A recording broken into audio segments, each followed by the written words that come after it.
Hey folks, so it's constantly raining here right now in Vancouver, Canada, and I'm forced to fly either indoors or just The Sims. So it's got me thinking a lot about the things that are kind of different between Sims and flying in real life. I put this video so that I can offer you some tips and also the things that I've encountered or wish I knew as I've went through the hobby and, passing on the lessons so that others can get started. Especially with Christmas and sales around the corner, you're probably gonna be jumping into the hobby.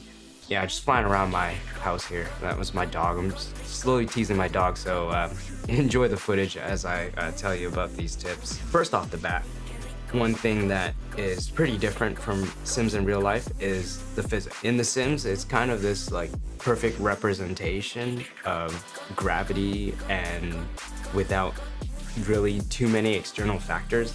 And these external factors actually affect your experience quite a bit when you're flying. Things down to the body characteristics of what you choose to put on your drone, like the canopy versus dead cat frame and X frame, and from the motors to like other external factors that are kind of outside your control, the wind or animals or specks of dirt that or sand that might find their ways into either your motors or even the controller.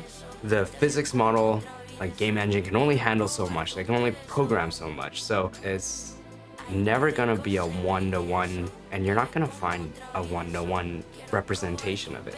So what can you do? I find the best thing to do, learn to be adaptable. And how do you do that with The Sims? Well, there's a lot of ways to do it, actually. I think the best kind of example of that is if you went through the School of Bardwell to learn how to fly, just like I did through YouTube. At one point in the training, you're gonna hit up, he's gonna introduce it pretty early, the underground parking lot. And that's where the realization is gonna hit that you have no control over the throttle, right? Like, you thought you knew what you're doing and now everything's thrown out the window. But there's kind of a factor there that comes from, well, for one, you're still a baby, like learning how to crawl. But two, it's the change in environment, the change in scenario, kind of threw out what you knew, and now you have to learn how to adapt. And you're gonna be learning these new like micro adjustments and everything that you have to make to actually be able to fly in this new environment. And I find that learning that was extremely useful, and you can kind of force that into other scenarios or create a scenario like that by, for instance, even just changing like the drone that you use, because it's going to fly a little differently. And that exercise of training yourself to kind of recognize what sort of changes you need to make it fly the way you want is going to translate. That muscle is going to translate over. So other examples, fly close to the ground, meaning do the races. The races are going to also train you because, again, it's forcing you to do something that is new to you. And then the most popular one you see online all the time is people say to learn how to fly slow and in control.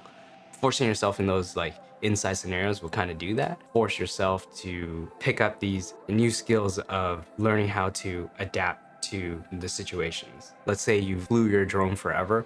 Like you're gonna crash, right? Like it's gonna happen. And one of those crashes, maybe it's super far away from you, but it changed your camera angle slightly. Now you are forced in this new orientation where you have to fly slower or you have to tilt even more and fly faster. And the only way that you would be like able to pick that up easily is maybe you've experienced these sort of changes before, right? So that's where those exercises come in. So again, yeah, I guess one of the other ones you could do is change your camera angle. The second thing that I find very different in The Sims compared to real life is, of course, damage. When you crash, when you nick something. In The Sims, it's pretty forgiving, and we all know that. You nick something, you can probably get away scot-free. Depending on the game, it might even simulate the damage and like maybe make one of your propellers weaker than the other. But when you fly, if you crash something, it's pretty much like game over. You're gonna crash. And when you don't have that reset button, what do? There's really no way around it. You are going to crash, so you just have to know that when you go into this hobby, you're gonna need to pick up spare parts. And by spare parts, like that means you're gonna need spare propellers, spare arms, frames, things that you can easily replace. The one thing you can't get around is that you will most likely have to learn how to solder. If you learn how to solder, then now you can take care of those repairs without sending it back in, waiting for it to come back and be shipped from China again. The other tip, if you got the money for it, buy multiple drones. That's what I ended up doing because I had the fly lens at first, and that was the wrong choice, by the way, but I had the fly lens, and anytime I'd crash it, it was done. I couldn't fly again until I repaired it, right? Then I picked up the Meteor 65 Pro. Now that I have 2 drones, when one breaks, when the other one's in repair mode, I can still go out and relieve stress and fly and be like, oh yeah, this is what it's like to fly. This is why I'm spending time trying to fix this one up so that I can send it back in, because I like FPV. And the last thing that people bring up a lot in the forums, but I never really see it talked about, the anxiety of flying, especially for your first time.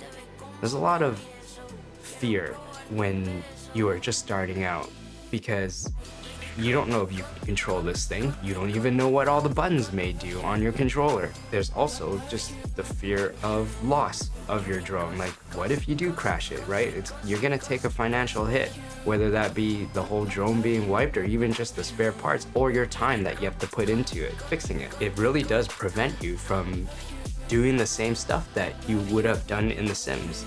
Like, you can't go for that matty flip because you have this fear of flying upside down. The best way, I guess, to get around that, I find is, well, one, stick time. Like, it will just go away over time. The fear of that flying, the fear of even people seeing you fly or you flying yourself in public and whatnot, like that starts to go away. But my biggest tip here is if I had to do it all over again and I had to purchase something, I would have just started with the Meteor 65 Pro or the Meteor 75 Pro. I know a lot of folks like that as well, but I really like the Meteor 65 Pro because it's small, and being smaller means less mass.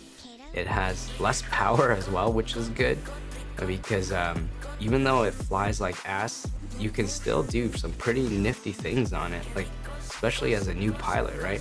Canopy really protects the camera. The prop guards are super sturdy and can take a beating, as folks know, and it's pretty easy to repair. It's got plug and play motors as well, so if you end up getting if you end up nicking your motors and damaging the bell or whatnot, you can just buy one and plug it in instead of having to solder it. You get back in the air quicker. And so trading the agility for more durability is gold for someone who's just starting out. You can see from this example, of the footage I'm showing, this is on my Meteor 65 Pro. I'm having tons of fun.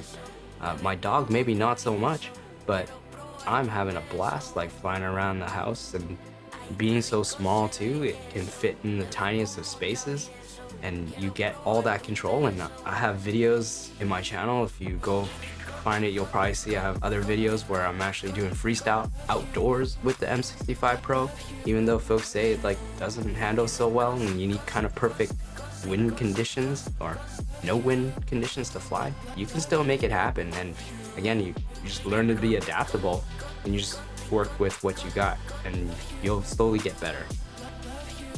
So I'll leave with that. If you like what you see in this video and you want more of this kind of content, then like and subscribe, so let me know. Otherwise, if you also have more tips to provide or comments, then let me know below. Otherwise, have fun out there, guys. Yeah, I hope we get through this rainy season. I probably won't be able to fly anytime soon, so I'll see you in The Sims, and have fun flying indoors. Bye.